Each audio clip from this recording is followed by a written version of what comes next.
из-за угрозы террористических группировок. Досмотрите это видео до конца, и вы узнаете, что засекретила мэрия Душанбе. Подписывайтесь на наше обновление и точно будете в курсе всех важных событий. В столичной администрации Душанбе заявили, что генеральный план развития столицы Таджикистана находится под грифом «совершенно секретно» и отказались отвечать на вопросы о будущем сносе культурных и исторических зданий. Их сегодня в Душанбе и так остались считанные единицы. Официально это сделано по причинам безопасности и из-за угрозы террористических и экстремистских группировок. Но в реальности власти могут бояться протестов жителей столицы, чьи дома скоро могут пойти под снос. Телеканал «В настоящее время» уже не раз рассказывал о масштабной перестройке Душанбе, которую в последние годы ведут власти Таджикистана. В ее рамках уже снесено множество исторических зданий и целые кварталы советской застройки. Жителей таких кварталов принудительно переселяют, несмотря на их возражения, а под снос часто идут памятники архитектуры и здания, которые представляют историческую ценность. Никакого общественного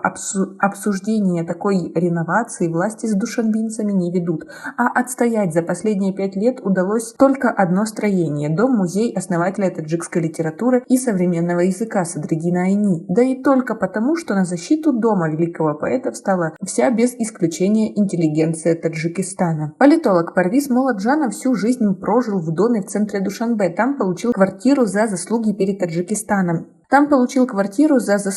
Таджикистаном его отец, известный драматург. Недавно Молоджанов получил письменное уведомление о том, что их дом, относительно новый, построенный в 80-х годах 20 века, подлежит сносу уже нынешней весной. По словам политолога, решение столичных властей стало сюрпризом для него и всех соседей. 2 года назад мы проверяли генплан развития столицы. В частном порядке нам неофициально сказали, что дом и вся эта зона сносу не подлежат. Поэтому мы все были спокойны, рассказывает Молоджанов. Нас успокоило еще и то, что здесь были вложены большие деньги. 3 года назад весь дом прошел реабилитацию, реновацию. Построили вот этот двор. Фактически его полностью обновили. По словам Молоджанова, никто из его соседей переселяться из обжитого дома не хочет. Здание находится практически в самом административном и культурном центре Душанбе. Постройка новая, дом всегда считался элитным, да и соседи в нем как на подбор культурная и научная элита советского Таджикистана. Но, говорит политолог, власти Душанбе не спрашивают людей, чего они хотят, а стремятся всеми силами освободить территорию, которая стала крайне востребованной. Причем реновация в Душанбе резко ускорилась с 2017 года, когда градоначальником столицы Таджикистана был назначен Рустам Эмомали, сын президента Таджикистана Эмомали Рахмона. Все решается наверху и спускается вниз, чтобы мы брали под козырек и исполняли, говорит Молоджанов.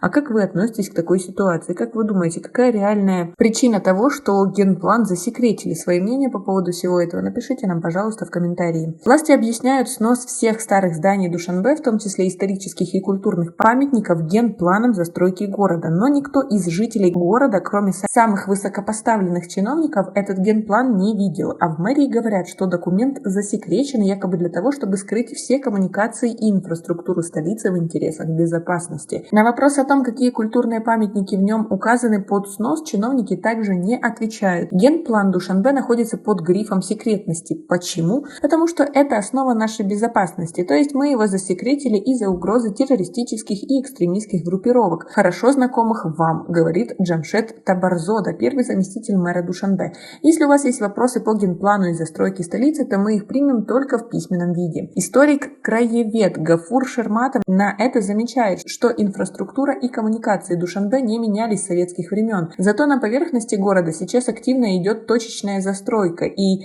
участки, скорее всего, распределяются не в рамках генплана, а по заявкам инвесторов, часто близких к властям Таджикистана. Четкого и продуманного генплана развития Душанбе скорее вообще не существует, уверен Шерматов. Секретный документ. Ага. Ни в одной стране мира генплан города никогда не был секретным документом, возмущается Шерматов. Секретным документом могут быть только военные объекты. Я думаю, что никакого генплана Душанбе вообще нет. А как вы думаете, это возможно? Свои ответы напишите нам, пожалуйста, в комментарии. У нас пока на этом все. Оцените наше видео подпиской и лайком. До скорой встречи!